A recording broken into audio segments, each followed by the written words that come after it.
ছাত্র শিবির আর ছাত্রী সংস্থাকে নিয়ে সরব কে এই মানসুরা? বাংলাদেশ ছাত্রলীগের কেন্দ্রীয় সংসদের সাবেক সভাপতি রেজওয়ানুল হক চৌধুরী শোভন মাঝে দাঁড়িয়ে রয়েছেন।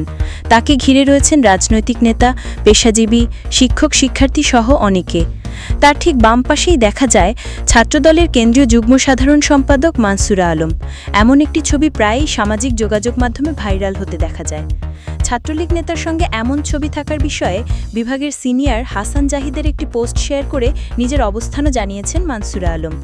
তিনি লিখেছেন, কোনো জিনিসের জবাব দেওয়ার প্রয়োজনও মনে করি না, কারণ এসব প্রোপাগান্ডার কোনো এফেক্ট পড়ে না আমার ওপর। তবুও ডিপার্টমেন্টের বড় ভাই জাহিদ ভাইকে ধন্যবাদ এই বিষয়টি নিয়ে কথা বলার জন্য। তবে নতুন করে মানসুরা আলম ডাকসু নির্বাচনে ছাত্রদলের পক্ষে ভিন্নভাবে প্রচারণা আর ঢাকা বিশ্ববিদ্যালয় ছাত্র শিবির আর ছাত্রী সংস্থাকে নিয়ে একের পর এক বাজে মন্তব্য করে নতুনভাবে আলোচনায় এসেছেন। এদিকে ফায়াজ ইফতি নামে এক সোশ্যাল অ্যাক্টিভিস্ট দাবি করেন 2011-12 সেশনের ছাত্রী ছিলেন মানসুরা।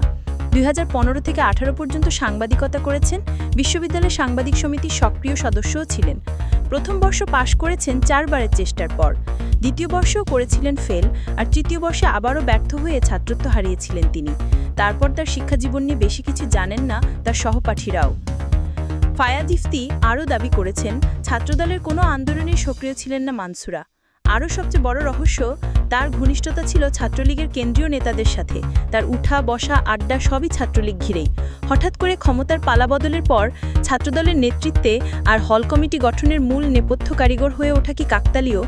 তিনি নাকি বর্তমানে ছাত্রদলের হল কমিটির নায়িকা।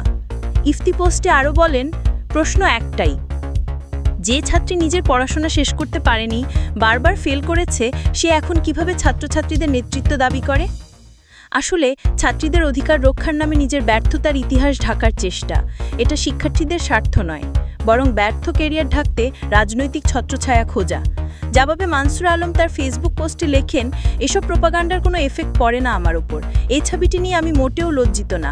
নানা মতের, পেশার সম্মেলনের ছবি ছিল এটি।